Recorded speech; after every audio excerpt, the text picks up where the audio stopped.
As-tu déjà pensé à la question de savoir comment s'appelait le Maroc avant 1830? C'est vraiment fascinant de plonger dans l'histoire de ce pays. Oui, c'est un sujet intéressant.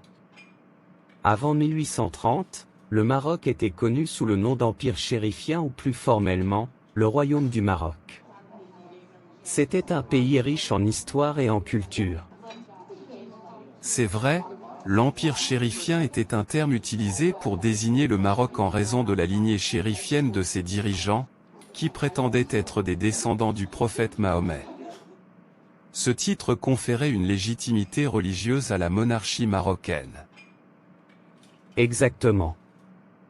L'histoire du Maroc remonte à des millénaires, avec des civilisations anciennes qui ont laissé leur empreinte sur le paysage culturel du Maroc. Avant l'établissement de l'Empire chérifien, le Maroc était composé de diverses tribus berbères et d'autres groupes ethniques. Oui, les Berbères ont joué un rôle significatif dans la formation de l'identité marocaine.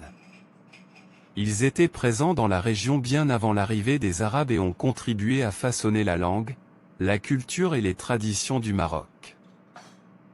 C'est vrai, et avec l'arrivée de l'islam au 7e siècle, le Maroc a connu une transformation culturelle majeure.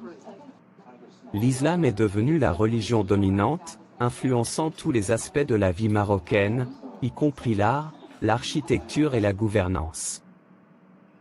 Absolument, l'islam a été un élément central de l'identité marocaine. Au fil des siècles, le Maroc a connu des dynasties puissantes et des périodes de prospérité. L'Empire chérifien a été établi au XVIIe siècle, sous la dynastie alaouite, qui règne encore aujourd'hui. Oui, les Alaouites ont joué un rôle crucial dans l'histoire du Maroc.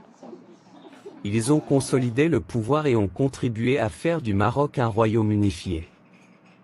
Avant l'établissement de l'Empire chérifien, le Maroc était constitué de diverses régions sous le contrôle de différentes tribus et dynasties. C'est exact. L'unification du Maroc sous l'Empire chérifien a été un tournant majeur dans l'histoire du pays.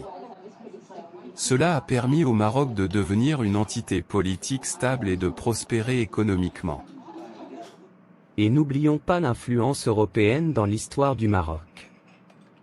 Avant 1830, plusieurs puissances européennes étaient impliquées dans le commerce avec le Maroc, notamment l'Espagne, la France et le Portugal.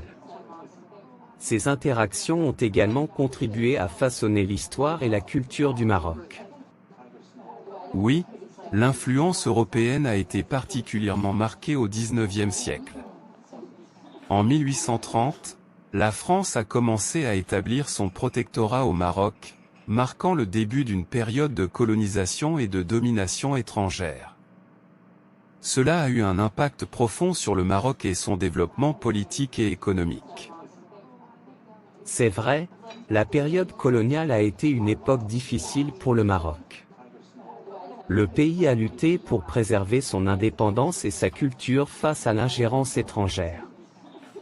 Heureusement, le Maroc a finalement retrouvé son indépendance en 1956, mettant fin à la période de colonisation. Oui, l'indépendance a été un moment décisif dans l'histoire moderne du Maroc. Depuis lors, le pays a connu des développements économiques et sociaux importants, devenant l'une des économies les plus dynamiques de la région.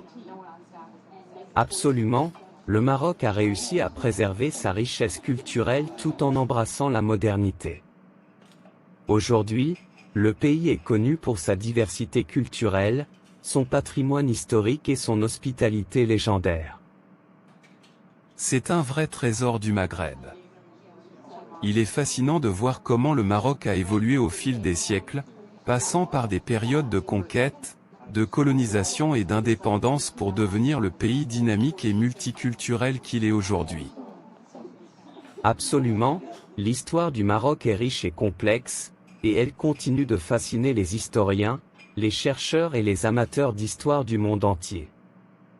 Il est important de se plonger dans cette histoire pour comprendre pleinement la culture et l'identité marocaine d'aujourd'hui.